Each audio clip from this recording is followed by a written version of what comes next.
la diligence, il vous a annoncé la Pâque. C'est une fête qui se prépare. Alléluia. On ne part pas jusqu'à dimanche arrive et puis on se lève, on s'en va à notre train pour aller prendre la Sainte Seine. Ça se prépare. Ça se comprend pour aller fêter. Alléluia. Sur ce, on va prendre nos Bibles dans le livre de Jean. Chapitre 20, du verset 11 au verset 18. Alléluia, on écoute. Cependant, Marie se tenait dehors près du sépulcre et pleurait. Comme elle pleurait, elle se baissa pour regarder dans le sépulcre. Et elle vit deux anges vêtus de blanc, assis à la place où avait été couché le corps de Jésus, l'un à la tête, l'autre aux pieds. Il lui dit, femme, pourquoi pleures-tu? Elle leur répondit, parce qu'ils ont enlevé mon Seigneur et je ne sais où ils l'ont mis. En disant cela, elle se retourna et elle vit Jésus debout. Mais elle ne savait pas que c'était Jésus. Jésus lui dit, femme, pourquoi pleures-tu? Qui cherches-tu? Elle, pensant que c'était le jardinier, lui dit, Seigneur, si c'est toi qui l'as enlevé, dis-moi où tu l'as mis et j'irai le prendre. Jésus lui dit, Marie. Elle se retourna et lui dit en hébreu, Rabouni, c'est-à-dire maître. Jésus lui dit, ne me touche pas, car je ne suis pas encore monté vers mon Père. Mais va trouver mes frères et dis-leur que je monte vers mon Père et votre Père, vers mon Dieu et votre Dieu.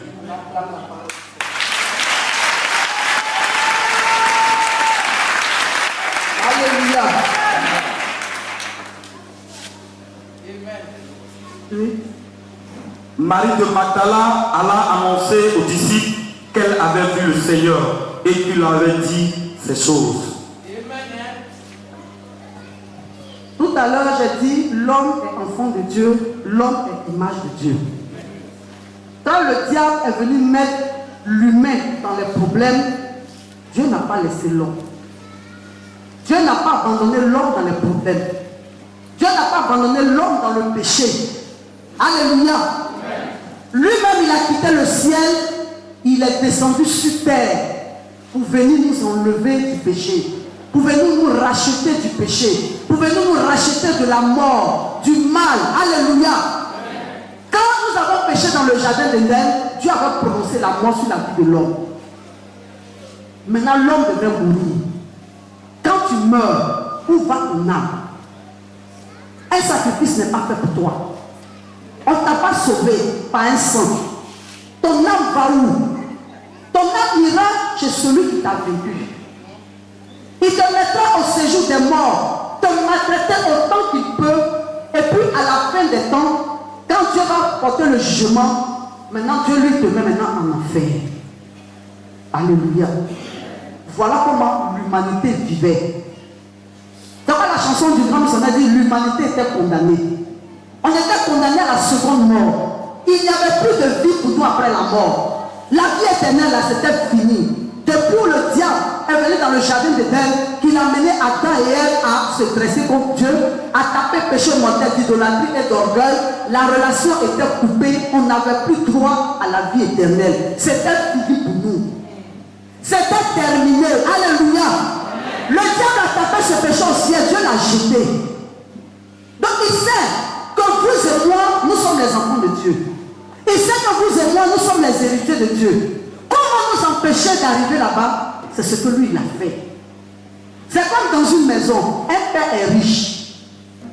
S'il fait des enfants, qui sont ses héritiers? Est-ce que c'est son cuisinier? C'est la nounou? Alléluia. Maintenant, les cuisiniers et les nounous montrent l'enfant contre son père. Ils amènent l'enfant à attaquer son père, à dénigrer son père, à désobéir à son père. Ils montrent l'enfant à avoir des comportements qui ne plaisent pas à son père, de manière que son père le déshérite. Mais si ton père t'a déshérité, ça ne peut pas revenir au cuisinier, ça ne peut pas revenir au nounou. Alléluia. Ton papa fera tout pour te redonner. Il fera tout pour rattraper les choses, pour te donner ton héritage. ses enfants. Voilà ce qui s'est passé en esprit. Les anges qui sont rebellés contre Dieu, qui sont devenus diables et démons, sont venus nous enlever de la couverture spirituelle, de la grâce de Dieu. On n'avait plus le salut, on n'avait plus droit à rien, aucune bénédiction, aucune joie, aucun bonheur. Tout ça, là, cette paix-là, on ne devait plus l'avoir sur terre. La vie éternelle que Dieu avait promis nous donner dans le jardin d'Éden, on n'avait plus accès à ça. L'homme devait mourir et puis l'homme devait partir au séjour des morts. Voilà le programme. Voilà comment le diable est venu à nous amener à nous condamner nous-mêmes devant Dieu. Alléluia. Si un père humain sait aller régler le problème de son enfant de manière de lui restituer l'héritage, ce n'est pas celui qui est divin qui ne sait pas le faire. Lui qui est plein d'amour, son amour illimité, son amour est profond, son amour est grand, son amour est large. Alléluia. Jésus va venir sur terre pour manifester un amour puissant pour l'humanité. Il fallait que Jésus vienne pour faire couler son sang. Il fallait que Jésus vienne pour nous racheter par son sang. Il fallait que Jésus vienne pour nous libérer par son sang. Parce que c'est quand le sang coule, c'est sur la base du sang qu'on fait le sacrifice, on fait une alliance. Alléluia. Si aujourd'hui tu décides d'aller chez un féticheur, chez un marabout, quand il te dit fais sacrifice de poulet, fais sacrifice de mouton, alléluia. Le génie qui vient participer là, le génie pour qui tu fais ce sacrifice, il ne vient pas pour manger la chair de poulet, il ne vient pas pour manger la chair du mouton, mais c'est le sang que tu as versé là, c'est là où l'alliance commence. Il a le droit de venir dans ta vie maintenant. Tu veux gâter, gâte. Alléluia. Donc, dans un sacrifice, c'est le sang qui coule là. C'est de là que part l'alliance. Donc Jésus va venir renouer une autre alliance avec l'homme, avec ses enfants. Il va venir renouer une nouvelle alliance, et la dernière alliance avec ses enfants, pour que ses enfants soient rachetés, pour qu'ils aient droit maintenant à leur bénédiction et à leur grâce. Amen. Donc ton adoration, ton affaire de Dieu que tu fais là, tu as une nouvelle alliance avec le Créateur. Tu n'as pas une nouvelle alliance avec le Créateur parce que tu as des missionnaires qui prêchent bien, non. Tu n'as pas une alliance avec le Créateur parce que tu as Jean Carochel, non. Avant de Jean Carochel venir après, quand le travail n'a pas été achevé. Alléluia. Mais quand Jésus venait couler son sang, c'est pour tisser une alliance entre toi et le Créateur. Cette alliance est renouée. Tu es revenu dans le camp de Dieu. Dieu te reconnaît aujourd'hui comme son enfant par le sang qui a coulé. Il reconnaît aujourd'hui que tu es son héritier par le sang qui a coulé. Alléluia. C'est à ce sang que tu dois regarder. Parce que toi, aujourd'hui, tu ne peux pas mourir pour ton enfant. Amen. Tu peux lui donner l'argent autant que tu veux. Tu peux lui acheter voiture. Tu peux lui acheter maison. Tout ce dont un enfant a besoin, tu peux lui donner. Mais ta vie, là, tu n'es pas prêt. Si on te dit viens mourir pour ton enfant, tu vas réfléchir 10 fois. C'est la vérité. Parce que tu n'es pas divin. Tu es humain. Tu es limité. Le divin n'est pas limité. Si ce divin est parti jusqu'à mourir à la croix pour toi, c'est qu'il est capable de tout pour toi. Amen. Amen. Et quand Jésus est venu, il a annoncé sa mort, il a aussi annoncé sa résurrection. Il a dit son sang allait couler, ce sang la rachète. Mais pour nous montrer qu'on aura une vie après la mort, lui il est sorti de la mort. Il est vivant aujourd'hui pour l'éternité. Il est vivant aujourd'hui pour accomplir le miracle de ta vie. Il est vivant aujourd'hui pour te nettoyer. Il est vivant aujourd'hui pour t'apporter la joie. Il est vivant aujourd'hui pour te donner la paix, la délivrance. Dont ton âme a besoin, Jésus est vivant pour ça.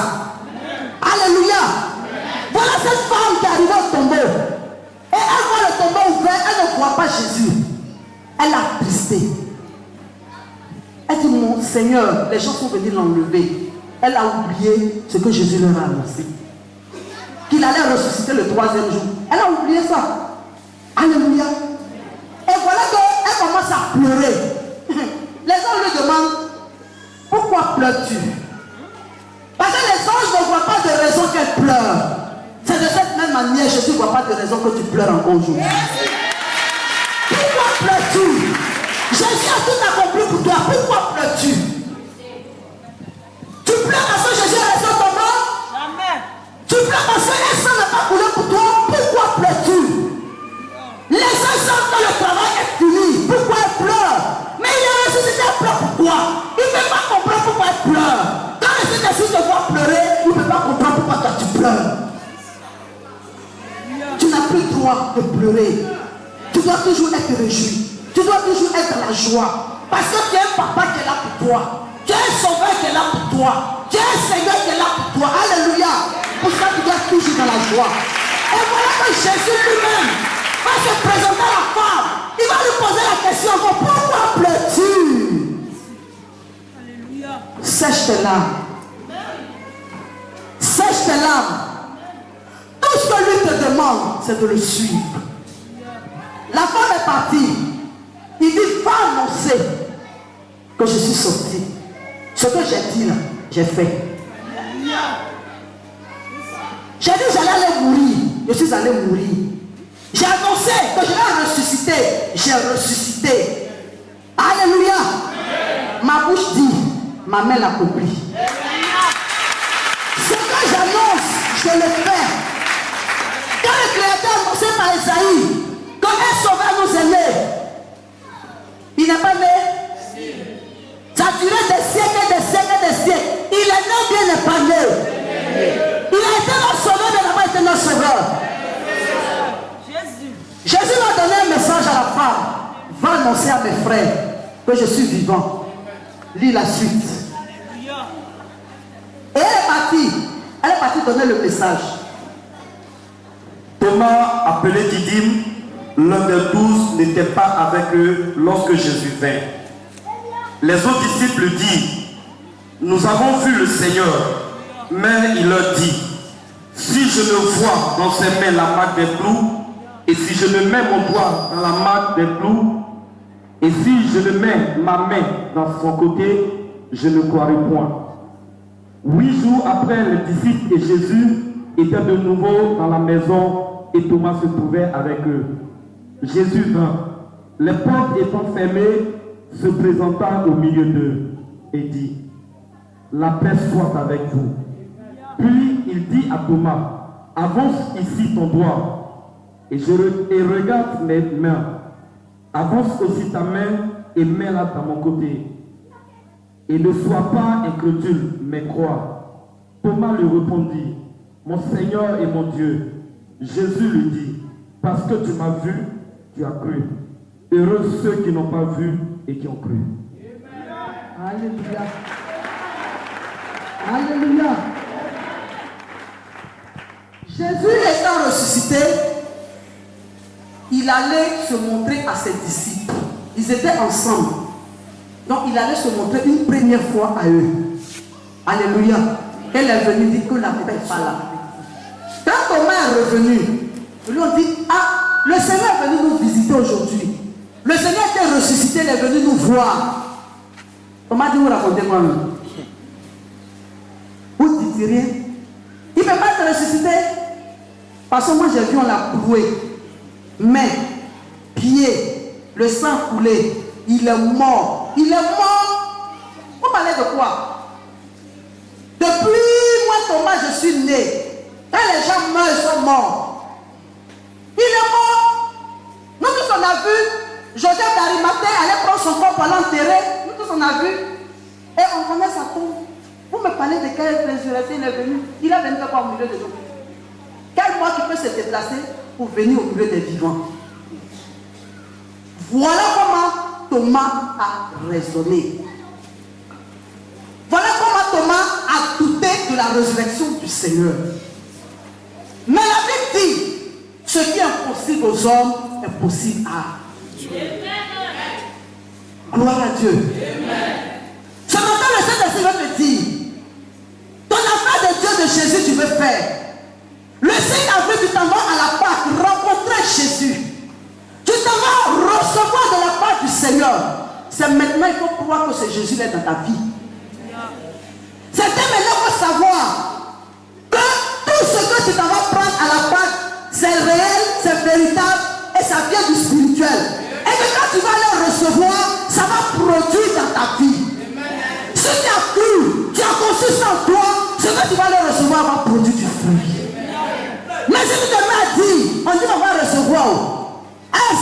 recevoir. Afin de Dieu depuis... Moi-même, je ne sais pas où. Bon, on va partir en voie. Ils ont dit, on va essayer. C'est la mort, on ne sait pas. Voilà comment Thomas a limité Jésus. Il n'a pas vu que Jésus est de la race divine. Il n'a pas compris ça. Il a commencé à douter. Il n'a pas cru que Jésus a été ressuscité. Mais Jésus est venu. Quand lui et puis les autres disciples causaient là, Jésus était à côté physiquement. Alléluia. Mais il a su ce qu'il a dit. Jésus connaît ta pensée pour lui. Jésus connaît ton cœur pour lui. Il sait si réellement tu lui fais confiance. Il sait si réellement tu as foi en lui. Même quand tu viens poser à les missionnaires, il sait de quoi vous avez parlé. Alléluia. Pour te dire que de manière spéciale et personnelle, il te connaît. Chacun de nous est appelé par son nom. Jésus appelle chacun de nous par son nom. Il appelle Francesca, Francesca. Il appelle ma tante Brigitte, Brigitte. Il appelle ma tante Nadia, Nadia. Il appelle ma tante Sandrine, Sandrine. Alléluia. Mais il ne vient pas appeler Nadia Sandrine et puis elle a appelé Sandrine Nadia. Pour te dire qu'il te connaît, il le connaît. Nous tous qui sommes ici, de manière spéciale, Jésus nous connaît. Un Dieu si puissant, si grand, si glorieux, il te connaît. Tu as gagné. De quoi encore tu vas avoir peur? De quoi veux-tu avoir peur? Qu'est-ce que tu crains? Tu sais que des hommes. Tu crains quoi? Tu es enfant de Dieu. Tu es héritier de Dieu. Mais si tu vis sous le toit d'une personne, et qu'aujourd'hui tu arrives, la personne te dit sors de chez moi, n'aie pas peur. Jésus prend soin de ses enfants. Satan ne te tourne pas ton papa pour lui dire papa, regarde, on me met dehors. Ouvre-moi une porte. Ouvre-moi un toit où je vais aller vivre. Jésus, tu vas s'en charger. C'est ce qu'il nous demande de faire. Mais au moment où il y a des problèmes, vous êtes troublés. Pour vous, c'est parce qu'il est loin de vous, vous avez des problèmes. Mais il y a les relations humaines. Il y a la méchanceté des humains sur laquelle nous vivons.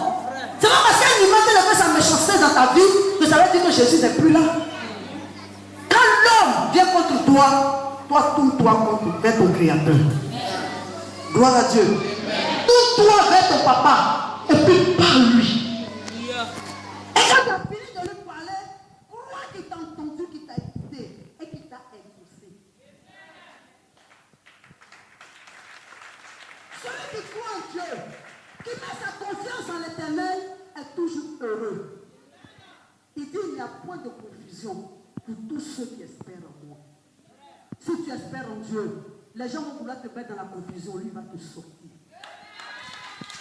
Les gens vont vouloir te mettre dans le trou, lui va te sortir. Parce que quel que soit ce que les humains vont faire, tu vas dire ça c'est l'homme, mais Dieu ne peut pas me faire ça. Amen. Amen. Amen. Le 7 avril, tu t'en vas à la Pâque. Tu t'en vas boire le sang de Jésus. Tu t'en vas manger le corps de Jésus. Tu t'en vas prendre la force et le pouvoir. La force et le pouvoir. Et cette force et ce pouvoir vont te gérer pendant 1 an, jusqu'à Pâques 2016. Si tu es venu, que tu allais vendre ça au démon, c'est ton problème. Ne dis pas que Dieu t'a rien donné. Si tu es venu, que tu as laissé le diable ouvrir tes portes du tout et puis te transmettre le tout assis à toi que tu n'as rien vu, n'attaque pas Dieu. Lui, il demeure le même. Il n'a pas changé. Il n'est pas venu mourir à la croix pour que tu sois toujours chagriné, que tu pleures, mais pour que tu aies la paix du cœur. C'est pour cela, n'arrêtez jamais de prier pour le don de foi. Tu crois en lui, il viendra te montrer que tu n'as pas eu tort de croire en lui. Tu doutes de lui, tu auras les preuves que tu as eu tort de douter de lui. Que Dieu vous bénisse.